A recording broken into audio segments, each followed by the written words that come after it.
Right, a good afternoon to the viewers of Uctv, wherever you're watching us from. Welcome to the Sports Link. Today is a Tuesday, of course, the 30th of January 2024.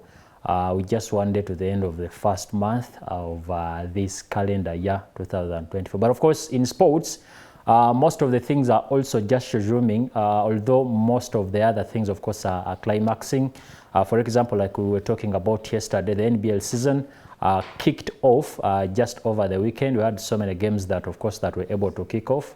That is over the weekend. And tomorrow, again, we shall be having various games that will be played in basketball. Then when it comes to motorsport, a lot of events, of course, are going to be happening. The first national rally calendar, of course, the first event is going to be happening. That is over next week. But the last weekend, we had the first event when it comes to motocross. That was in Garuga. By this time round on the cars, it's going to be in Masaka. It's going to be in Mbarara. The first event. The entry list, of course, is already closed. I think I'll be giving you such as just a glimpse of what is going to be happening there, and maybe some of the cars that have already registered for this event. Then apart from that, transfers, of course, are climaxing this January transfer window. So many players, of course, are trying to, some of them are signing new contracts, some of them are changing places. So we're going to be looking into some of those small transfers, and of course we'll be able to know what is happening over there. Then the Stanbic Uganda Cup was played yesterday. Vipers, of course, was in action. Not forgetting the Africa Cup of Nations is also still happening. We're seeing the last teams that are going to be qualifying to the quarterfinals. Those games are going to play today and then tomorrow, so we'll be giving you some of what happened yesterday. And of course, we will also be giving you some games. Today, the English Premier League is resuming. Arsenal, after a long time, of course, are going to be in action. That is today, and various other games are going to be played today. My name is Semugenza Mustafa. Of course, normally every Tuesday, we normally have my brother, Jonathan Oluchamuzi, to take, of course, deep analysis of the events mostly that happened over the weekend, and also the events that are still happening. Oluchamuzi, yes. Welcome back from the weekend. Thank you. Glad to be here again, and hopefully a nice discussion of sports as usual. How was your weekend? How did your weekend take you? As usual, it is sport and sport all through. A bit of watching the Australian Open. We left this place when I had talked about the Novak Djokovic being the favorite to win it. It wasn't the case. A surprise name there, Yannick Sinner, Italian, and he's such a guy that has beaten Novak Djokovic in various ATP tours and the Davis Cup. So it wasn't a shocker in as far as beating him is concerned, but it was a shocker at the Australian Open. Well, I understand that he's dominant. Yannick Sinner is dominant at the hard court, and Novak Djokovic has been known to be dominant over the hard court, especially the Australian Open, for a very long time. And he did stop him winning that 11th Grand Slam title of the Australian Open. It was a shocker in the way he did beat him up. 4 sets, 2 straight sets. Djokovic pulls one back. Then the 4th set, he does demolish him entirely, and going on to win, and on the final, beating Daniel Medvedev, the Russian, in a 5-setter. So a lot to talk about, especially sport, but the Australian Open did stand out for me during the weekend. Maybe on that same event, before we go into our script, Anya Sabalenka, of course, also winning the title, not losing even a single set in the tournament. I mean, should we see her clinching on the world levels? Because right now she's currently world is number 2, but of course the world is number 1. That is Iga Swiatek. For her, lost, I think it was it the quarterfinals where she lost, and of course she was out. Yeah, she was ousted by another up-and-coming star in the women tennis. But you see, the ladies currently, they don't have that much dominance from that single player or two players, tennis players. So she's one of those that do stand out because she has been winning. Then you talk of Rybakina, Swiatek, Coco Gauff here and there. You see, they come and go. They come and go. Ever since Ashley Barty did leave the sport at an early age, the Australian, you think there isn't that one person that stands out. Maybe a little bit of Swiatek because she has taken some time in that number one spot. But there isn't that much dominancy of the Serena Williams that you can see in these ladies. But so many shockers still happening in that side.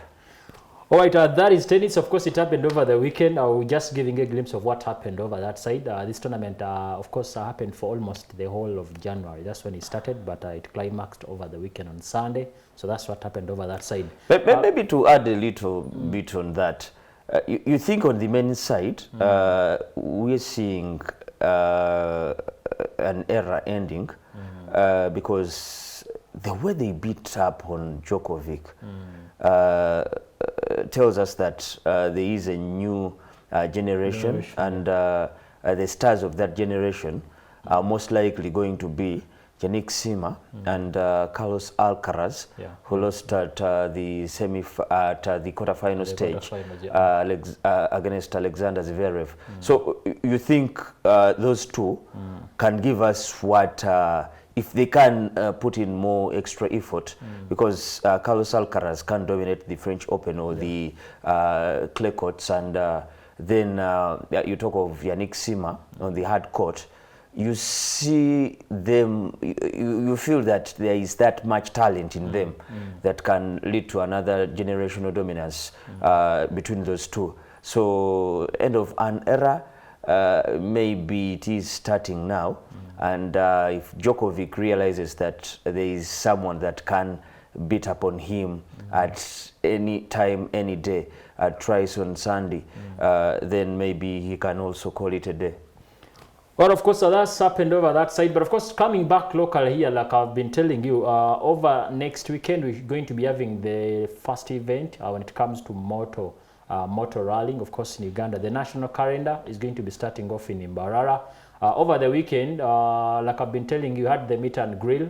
Mike Mukola Jr., of course, is coming back. He has been out for something like 8 months. Let me say like that, because he last participated in an event that was the Pearl of Africa. That was of last year. But he's coming back, of course. Where was the meet and grill? Of course, the meet and grill was at 7th Street. That is the industrial area. But let's first hear from this interview. Of course, he had to talk about something. Then his dad also said something. And also... That's where Alien Skin was? Automatically. I'm a rally driver, a father and a husband. And I want to thank everyone for coming for this event. And it was a very good event that we had today. The turn-up has actually been beyond what we expected. Because... we actually honestly thought we had actually been out of the sport long. And now that we have come back, it's good to see that we actually made an impact in the sport. And hopefully we can do more. But our intention is to do better. And not only do better, we're looking to contend for the championship. But not only that, we're also looking for a situation whereby our presence also helps the sport become better and go into a better place. The preparations are coming on pretty good. So far we had a test run with the car, just to take the car out for a bit of a spin. Of course, with just a few more tweaks, we want to make the car better. But so far, with what we showed people, we're getting a lot of positive feedback, so it means we've done a good job. Yeah, a competitor is a competitor. Unfortunately, our competition is the R5s and the Protos. So that is our competition. So we just have to be confident. We don't have to be scared. We just have to take it by the chest, and we're not scared. We're not scared of the competition. There are many people who love motor rallying. Sports in the country, because of the younger generation that has come in, they love rallying. And I also like to thank my son Michael Jr. Because the handling of the car started with him in the car. He has gone full throttle. He has driven at his best in the test runs. And I see that his handling is excellent. The car, the engine, the power is very, very good. I think that the other 5, the other 6, the other 5, the other 4s that the generation cars now will find it difficult to cope with him. Seeing that, first of all, when it comes to rally, it's about man and machine. And when it comes into the machine has got excellent power. When it comes into the man behind the wheels and the navigator, Michael Jr. is excellent. And that's why we think that MRT is number 1. I think number 1 is to see that he should take it with a lot of caution, in that he needs to make sure that since it's a 2-day rally, he needs to make sure that he remains competitive. Number 2 is that the machine has got a lot of power. He'll definitely be able to manifest that and translate that into the way he handles it. And number 3 that I see, which is also very important, is that when it comes to the race, most of the people get excited. I want him to remain calm, measured which he can, and to see that he wins the rally. My name is Segawe Musa. My co-driver, Matthias Chiega, and my brother here, Mike Mukula. We are going to Mbarara. We are very ready. Our car is called Evo 9 Lancer.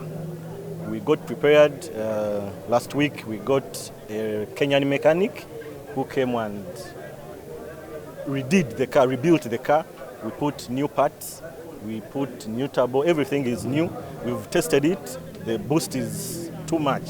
We are just ready for Mbarara, and we think we shall do well. As you're aware, I'm new in the game, and when I came, MRT, especially the owner, Mike Mukula, is the person I contacted first for some advice, and yes, we bonded since then. Like a senior driver, he should look out for us, he should help us, but we also promise him we shall chase him.